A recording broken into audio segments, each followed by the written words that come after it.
Throughout your life, you may experience a vaginal yeast infection several times. Though uncomfortable, these infections are common. Hello guys and welcome to Microbiome Insider. On this channel I do videos about diseases caused by microorganisms and microbiology lectures in general. In as much as some yeasts are beneficial to us, we also have some types which cause disease. A vaginal yeast infection is a condition characterized by burning, itching, redness, and a white discharge from the vagina and vulva. These infections are caused by something that's already in your body, a fungal body called candida. Before we ride on, let's first do a brief introduction on the yeast Candida albicans. Candida albicans is an opportunist pathogenic yeast that is a common member of the human gut flora. When this yeast is balanced with the ecosystem of your body, there are no problems. But when the balance is disrupted, the yeast rapidly grows and you can get a yeast infection. Its numbers are naturally kept in check by the bacteria and the other microorganisms that make up your microbiome, the community of microorganisms that inhabits your body. So, why do you get yeast infection? And not to talk of it recurring over and over again. Candida is present normally in the vagina without causing infection. It is an opportunistic microorganism. That means if you provide it with the right conditions, it will overgrow.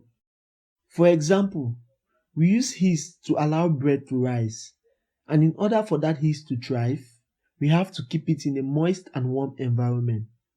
This is similar with vaginal yeast infection because your vagina is moist and it's warm.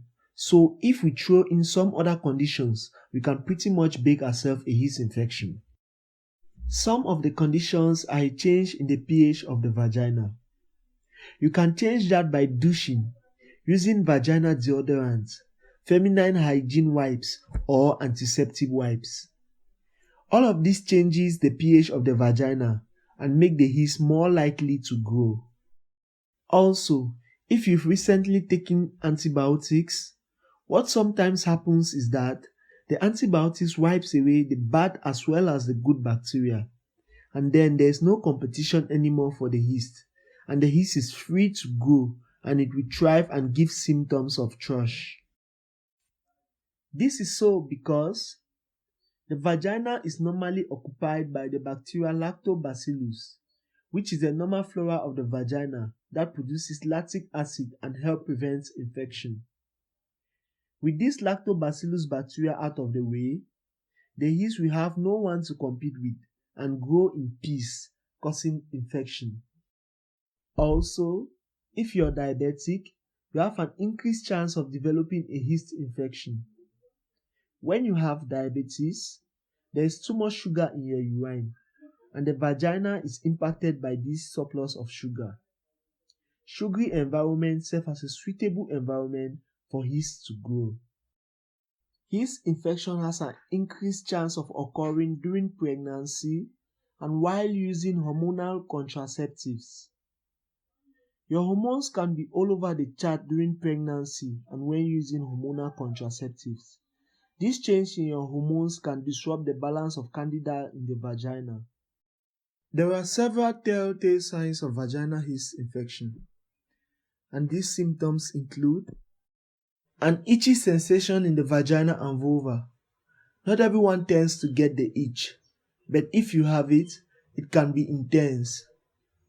Some women try to manage it by dancing. For example, you see a lady standing and she's shaking her legs, trying to get some friction going on down there in order to prevent her from sending her hands and scratching, especially when she is in public. If you can relate to this dancing technique, comment down below. The second symptom we will be talking about is the vaginal discharge. Firstly, when a woman has thrush, it's not a must that a vaginal discharge must be observed outside of the vagina. Some women observe no discharge at all. The discharge is actually being formed, but it remains inside the vagina, coating the walls of the vagina. The second discharge we will be looking at is a thick white vaginal discharge with the consistency of cottage cheese. The discharge rarely does have a smell. If it does, it's usually very faint. Another symptom you may observe is pain during sex. With all the symptoms that have been mentioned, I know some of you guys will actually be wondering, how can I actually prevent vaginal yeast infection? No need to worry. I'm going to give you some of the ways or methods by which you can prevent vaginal yeast infection from occurring. You can actually prevent vaginal yeast infection by making a few lifestyle changes. Some of these changes include no douching. Douching can actually kill the bacteria that make up the normal microbiome of the vagina. These bacteria are of great importance. They help keep the yeast population of the vagina in balance. Once this balance is being disrupted by killing the bacteria, the yeast cell can now grow rapidly and in large number, causing yeast infection. Avoid using feminine sprays. Whether they are scented or unscented, feminine wipes and sprays strip your vagina of bacteria, and not all bacteria need to be cleaned away. Feminine wipe and sprays alter the vaginal environment and may reduce the bacteria needed to fight yeast growth. To freshen up, I will recommend you use mild soap and warm water over feminine wipes and sprays. Avoid wearing wet clothing, tight pants or leggings. Putting on any of these does not actually cause yeast infection, but rather increases the risk of having a yeast infection. This is because yeast thrives in stagnant, moist, warm environment, and putting on some of these clothing creates such environment. Avoid unnecessary antibiotic use, because in as much as antibiotics kill harmful bacteria, they as well kill the bacteria which help to fight infections in the vagina. Try eating yogurt or taking supplements with lactobacillus. Lactobacillus is a bacteria which actually occupies your vagina. It prevents infections by occupying the vagina and providing no space for the further growth of other microorganisms, and by such, the yeast cannot grow out of balance in the vagina. This lactobacillus happens to be the active bacteria in most yogurts. If you are suffering from recurrent yeast infection, I will recommend you take this supplement or you pat yourself with unsweetened yogurt. Please, unsweetened yogurt. Do not use sweetened yogurt because it contains sugar, and sugar serves as a favorable environment for yeast to grow. This will help increase the lactobacillus population of your vagina, bringing back the balance to normal. How can vaginal yeast infection be treated? For the treatment, I'm going to divide this into two sections, mild and severe. If your infection falls under the category of mild, then over-the-counter prescription is okay. And if it falls in the severe category, I recommend you see your doctor.